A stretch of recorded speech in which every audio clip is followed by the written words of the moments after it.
तो शुरू करते हैं टेक्निकल एग्जाम में पूछे जाने वाले मोस्ट इंपोर्टेंट क्वेश्चन के बारे में। तो हमारा पहला सवाल है, विद्युत धारा के तीन प्रमुख प्रभावों में से कौन सा प्रभाव नहीं है। पूछा गया है कि विद्युत धारा के तीन जो प्रभाव है उनमें से ऐसा कौन सा प्रभाव नहीं है। तो यहाँ पर चार ऑप्शन है, रासायनिक प्रभाव, चुंबकीय प्रभाव, किरण प्रभाव या ऊष्मीय प्रभाव। तो दोस्तों यहाँ पर राइट आंसर होगा किरण प्रभाव। विद्युत धारा में किरण प्रभाव नहीं होता है। नेक्स्ट क्वेश्चन है, भारत में सप्लाई फ्रीक्वेंसी का मान कितना होता है। भारत में सप्लाई फ्रीक्वेंसी का मान कितना होता है, 50 हर्ट्ज, 45 हर्ट्ज, 55 हर्ट्ज या 51 हर्ट्ज। दोस्तों यहाँ पर राइट आंसर होगा 50 हर्ट्ज। नेक्स्ट क्वेश्चन है दोस्तों, उच्च वोल्टता केबल का मान पूछा गया है कि उच्च वोल्टता केबल का मान निम्न में से क्या होता है। उच्च वोल्टता केबल का मान जो होता है वो कितना होता है, 250 वोल्ट, 1000 वोल्ट, 33,000 वोल्ट या 22,000 वोल्ट। दोस्तों यहाँ पर राइट आंसर होगा उच्च वोल्टता केबल का जो मान होता है जो 22,000 वोल्ट होता है। उच्च वोल्टेज केबल का जो मान होता है निम्न में से, तो वो 22,000 वोल्ट होता है। राइट आंसर होगा option number D.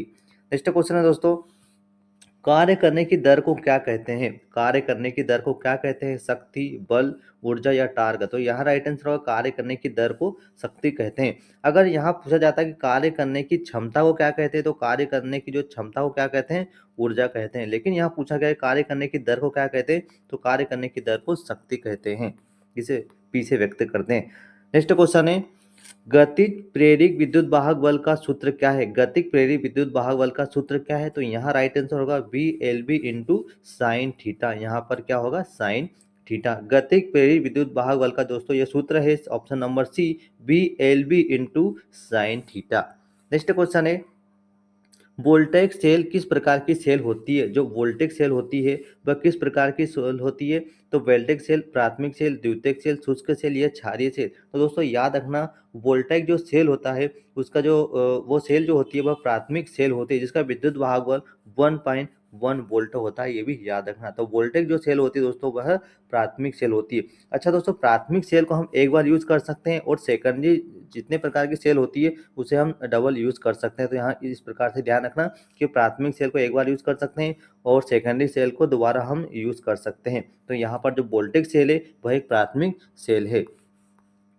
Next question है दोस्तों, निम्न में से किस कारक को क्रम का प्रतिरोध बढ़ाया जा सकता है। पूछा कि निम्न में से निम्न में से किस कारक को कम करके प्रतिरोध को बढ़ाया जा सकता है। ये चार ऑप्शन दिए गए हैं जिसमें से आपको बताना है। तो यहाँ पर पहला ऑप्शन है लंबाई, चौड़ाई, अनुप्रस्थ काट क्षेत्रफल या ऊष्मा। तो दोस्तों यहाँ पर दो राइट आंसर होगा वह अनुप्रस्थ काट का क्षेत्रफल कम करके हम जो रेजिस्टेंस है उसका मान बढ़ा सकते हैं। तो राइट आंसर होगा option number C.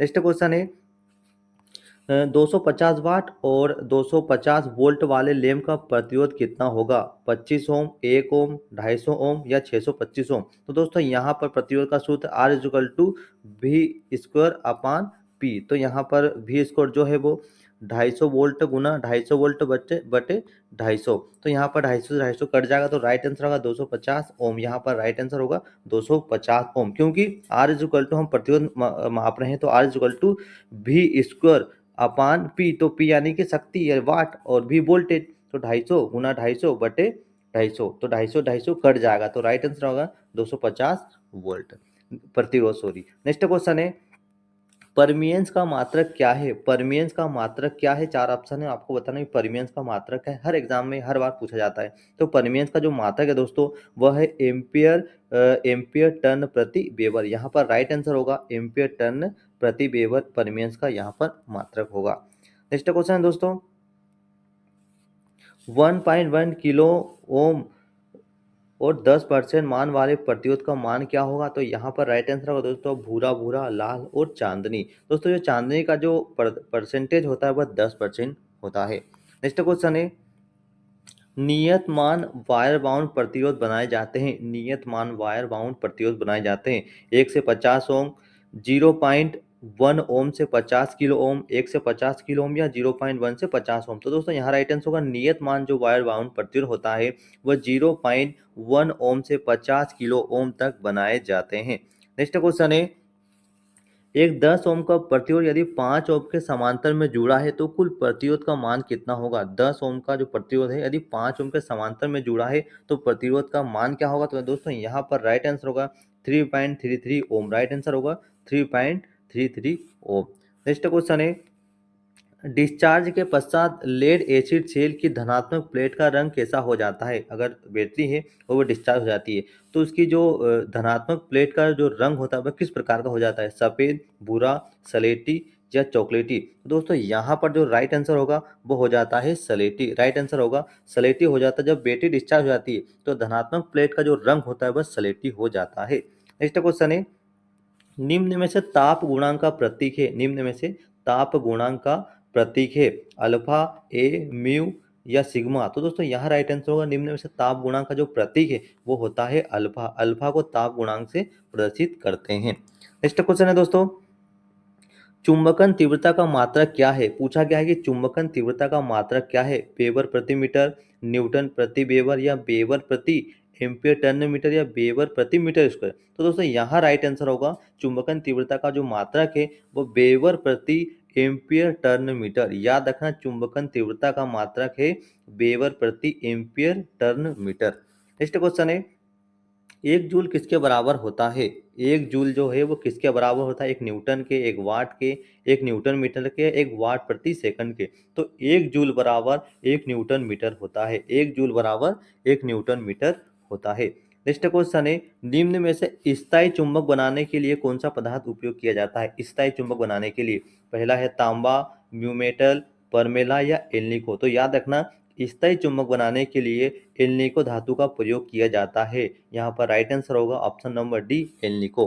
Next question है, निम्न में से कौन सा सेल रुक रुक कर विद्युत धारा प्रदान करता है? ऐसी कौन सी सेल है जो रुक रुक कर विद्युत धारा प्रदान करती है? डेनियल सेल, वोल्टेक सेल, लेक्लांसी सेल या सिल्वर ऑक्साइड सेल? तो दोस्तों यहाँ पर राइट आंसर होगा लेक्लांसी सेल। लेक्लांसी सेल का जो विद्युत वाहक बल होता है या विद्युत धारा होती है वह रुक रुक कर विद्युत धारा प्रदान करती है। नेक्स्ट क्वेश्चन है, नियतमान वायर बाउंड प्रतिरोध अधिकतम कितने वाट तक बनाए जाते हैं? नियतमान वायर बाउंड प्रतिरोध अधिकतम कितने वाट तक बनाए जाते हैं? 1 वाट, 100 वाट, 50 वाट या 0.5 वाट? तो यहाँ राइट आंसर होगा दोस्तों कि नियतमान वायर बाउंड जो प्रतिरोध होता है वह 50 वाट तक क्षमता में बनाए जाते हैं। नेक्स्ट क्वेश्चन है, 36 के प्लस 4% मान वाले प्रतिरोध का रंग निधान होता है? तो दोस्तों यहाँ पर राइट आंसर होगा नारंगी, नीला, नारंगी, पीला। एक सारणी होती है जिसे पूरी तरीके से याद करना होता है, उसके बाद ही ये सवाल हल होते हैं। नेक्स्ट क्वेश्चन दोस्तों, फ्यूज तार में लेड व टीन का प्रतिशत मात्रा कितनी होती है? फ्यूज तार में लेड व टीन की परसेंटेज मात्रा कितनी होती है? तो दोस्तों टीन तो 63% होता है और लेड होता है 37%। तो यहाँ राइट आंसर होगा 37 व 63%। 37% लेड की मात्रा होती है और 63% टीन की मात्रा होती है फ्यूज तार में। नेक्स्ट क्वेश्चन है दोस्तों, नाइफ स्विच अधिकतम कितने एम्पियर की धारा तक क्षमता बनाए जाते हैं? यानी कि नाइफ स्विच अधिकतम कितने एम्पियर की धारा की क्षमता तक बनाए जाते हैं? 400 एम्पियर, 30 एम्पियर, 1000 एम्पियर या 100 एम्पियर? दोस्तों यहाँ राइट आंसर होगा 1000 एम्पियर। नाइफ स्विच दोस्तों 30 एम्पियर से, याद रखना नाइफ स्विच 30 एम्पियर से 1000 एम्पियर तक बनाए जाते हैं। नेक्स्ट क्वेश्चन है, निम्न में से कौन सा पदार्थ विद्युत का सबसे अच्छा चालक है? ऑप्शन देखकर आपको बताना है। पोर्सलीन, माइका, नाइक्रोम या एस्बेस्टस? दोस्तों यहाँ पर होगा नाइक्रोम। अगर पूछा जाता है कि सबसे अच्छा विद्युत धारा, सबसे अच्छा चालक पदार्थ कौन सा है, तो वह चांदी, उसके बाद तांबा और फिर सोना। लेकिन यहाँ पर ये चीज़ नहीं दी गई है, तो यहाँ पर राइट आंसर होगा नाइक्रोम अच्छा पदार्थ है। नेक्स्ट क्वेश्चन है, रंग संकेत तालिका के अनुसार बैंगनी रंग की दूसरी पट्टी का मान क्या होगा? बैंगनी रंग की दूसरी पट्टी का नाम क्या होगा? का मान क्या होगा, सॉरी। तो यहाँ 8, 7, 6 या 9? तो यहाँ राइट आंसर होगा 7। बैंगनी रंग की जो दूसरी पट्टी तालिका का जो मान होगा दोस्तों वो होगा यहाँ पर 7 जो है वो राइट आंसर होगा। किसी पदार्थ के परमाणु का सबसे हल्का भाग क्या होता है? किसी परमाणु के जिस पदार्थ के परमाणु का जो सबसे हल्का भाग होता है वो क्या होता है? वो इलेक्ट्रॉन होता है। वो इलेक्ट्रॉन हमेशा माइनस होता है।